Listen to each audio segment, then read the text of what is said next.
Good morning, good evening, good afternoon, whatever it is for you. Welcome back to another Division 2 video. Ubisoft Forward just ended a few hours ago, and in a few hours we will get the new season first Rogue with year 6. Yes, everything will go live in a few hours or is already live when I upload this video. And there are a few changes that we will get today, and there are a bunch of changes that we will get in Season 2. So let's go over all the changes that will be implemented in the game today and everything that is going to change. One big thing that we're instantly going to talk about is the one endgame. With Year 6 Season 1 First Rogue, they are unifying the Division 2 and Warlords of New York's DLC owners in one endgame. All the owners of the Division 2 will now be able to level up their character to level 40 without the need to own Warlords of New York.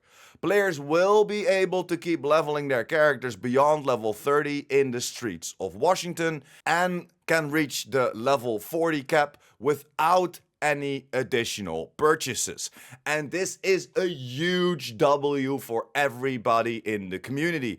If you didn't have the money to spend on the new DLC, if you didn't want to spend money on the new DLC, you don't have to do it right now to get to that end game and play every single game mode out there. You're not locked out of any content anymore, and everybody in the game can play the same exact end game. You can play the summit, you can play the countdown, you can play the raids, you can play the freaking incursion. It is a great change if you ask me. Upon reaching level 40, the endgame will be available for all agents. This includes all level 40 items implemented in the past years, seasons, and all their activities as leagues, global events, apparel events, manhunt, including the new Year 6 Season 1 First Rogue Manhunt. Yes, the Manhunt will be available for everybody, even if you don't have Warlords of New York. As we know, most of the seasonal stuff, or all of the seasonal stuff, is locked behind level 40, and now everybody can play it. And then, of course, Warlords of New York remains available as an additional purchase, offering exclusive story content, New York South Manhattan map, and some special gear. And with the new endgame for everybody, pushing everybody to level 40, of course, there are a few changes that they needed to implement in the game. First of all, world tiers have been removed from the game, and I think that's a great thing, as that is a little bit outdated. Keener's Watch is now rewarded to player at level 40 and is no longer requiring owning WONI to unlock it. So that is another big question, and I'm gonna test that out later on stream today, is if we can still boost our character through.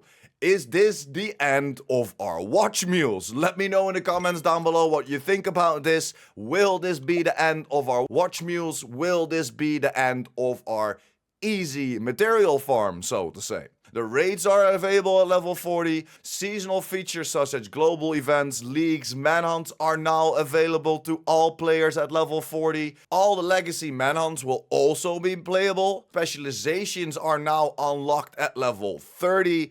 And then one more thing is that the players can now fast travel back to DC from New York as soon as the New York intro mission has been completed.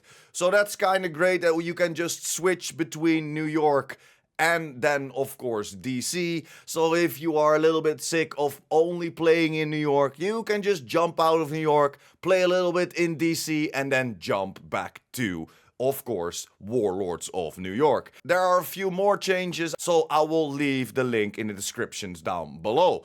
We got some new commendations because of the removal of the world tiers, and these are all surrounding Descent. So if you like to play Descent, you will have 5 new commendations to do.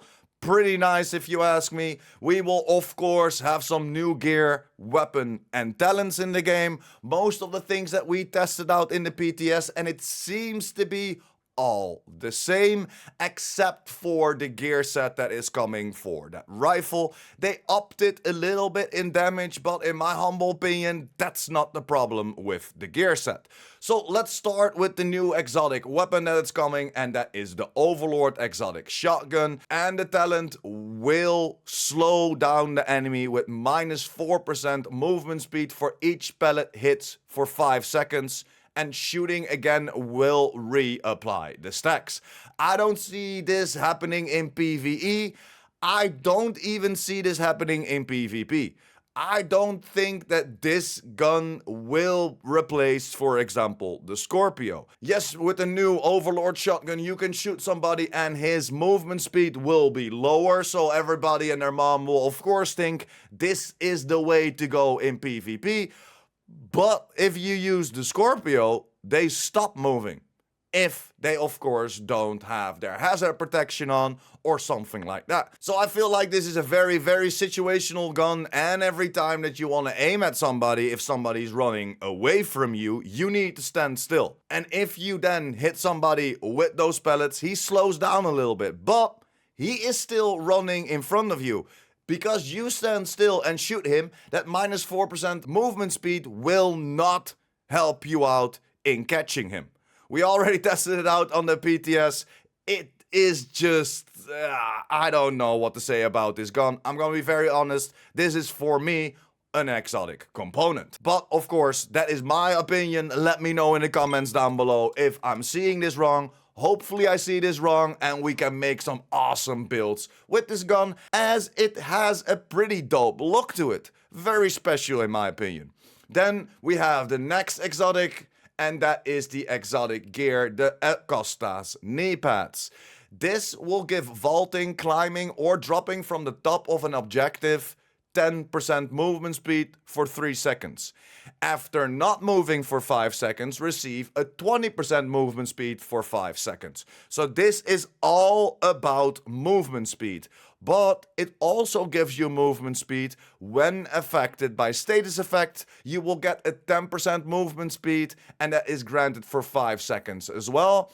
The only problem is that the max movement speed is 20%. And the bonuses do not stack with movement speed from other sources, like for example that Lady Death. There is a big thing, and why I think this is best catered to PvP, and that is -50% movement impairment penalty from status effects. The beautiful thing about these knee pads are, and hopefully it's still the same, and hopefully we see all these changes coming to the rest of the exotic gear, is that we can re-roll these knee pads. Yes, only the core attribute will stay the same. On the PTS that was a blue core, but we could change the attributes on there. And I'm glad we could, because there was like explosive resistance on there and some weapon handling, if I remember correctly. But if I can find the video, I will put it on the screen. Those are the only 2 exotics, unfortunately. We're not getting 3 exotics this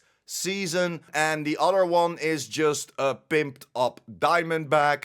They increased the damage a little bit, they expanded the magazine size, and they changed the agonizing bite talent a little bit. It is not that interesting if you ask me. This will not bring the Diamondback back. Then of course we have some new gear and everything surrounding that. We have a new gear set, and that is Breaking Point. That's the one that we talked about a little bit earlier, and this is focused on rifles.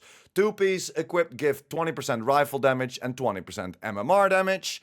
3 pieces equipped give you 30% headshot damage, 15% weapon handling, and the 4-piece unlocks a new unique talent, and that is On Point. Hitting a shot using a rifle or an MMR grants a stack. Reloading will grant 2% weapon handling and 4% weapon damage per stack for 10 seconds.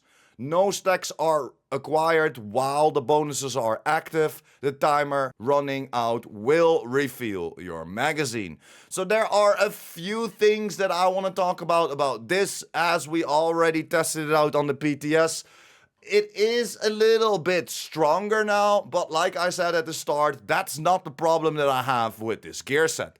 It's not that it is almost the same damage as an high-end build, but it's about the stacks. Whenever you stack everything up, you have 10 seconds to use those stacks. It is not that your stacks will diminish over time, like we have with Heartbreaker, like we have with Striker. No, if you reach the max stacks, you have 10 seconds to do that damage. If those 10 seconds are over, you need to stack again. And that's what I don't really like about this gear set.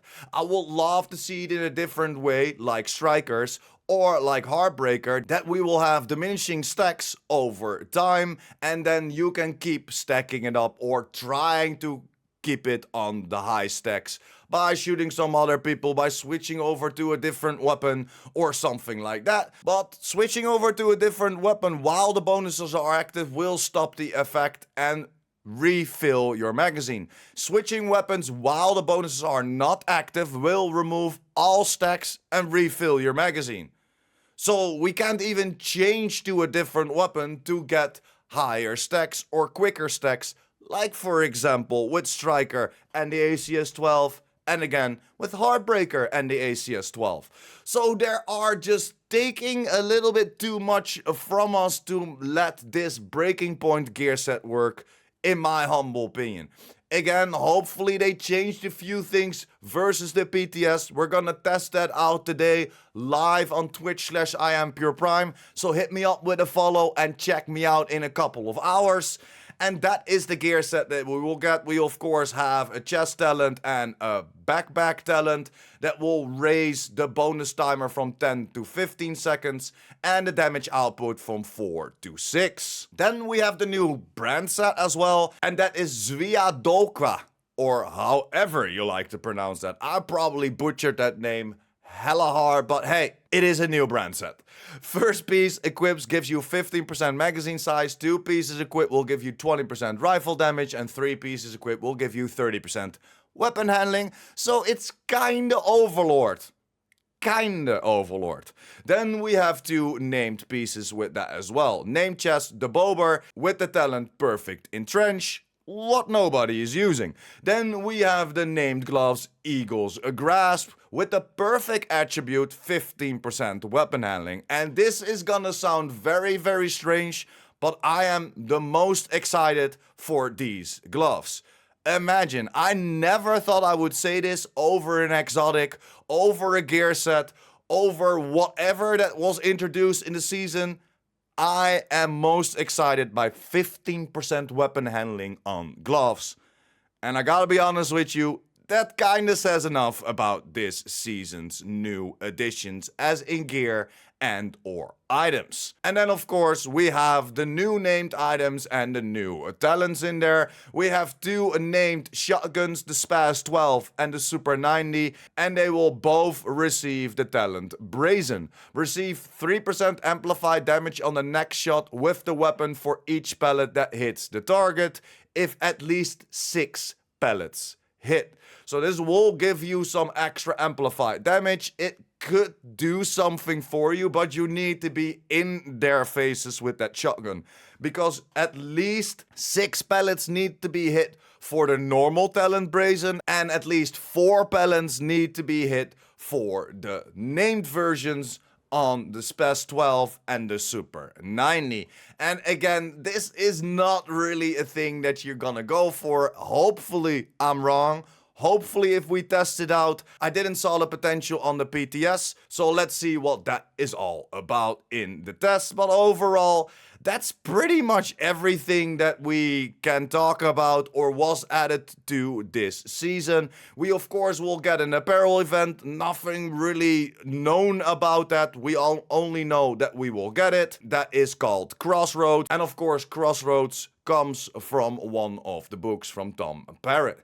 Then we have a new season pass, of course a few additional stuff that we can get on there, and now everybody will get that season pass if you hit that level 40, so you don't have to buy that Warlords of New York and everybody can play in the seasons. And of course there's a premium track that will give you some weapon skins, gear dice, vanity outfit and one face mask. And that's pretty much everything that's gonna launch today. There are a few more things to talk about, but I'm not willing to take this video all the way to 30-45 minutes if we're gonna talk about everything. So I'm gonna wrap it up for today. I will see you in a couple of hours live on Twitch, so we will test out everything and see the changes for ourselves. But yeah, that's pretty much it for me today. Thank you very much for sticking until the end. You are a freaking legend if you still here. Like the video if you liked the video or helped you out in any way or form. Enjoy the rest of your day. And of course, if you're new here and or you want to be updated about the Division 2, the Division universe and the future Division 3, make sure to hit that subscribe button as well, and I will see you in the next one. PurePrime out!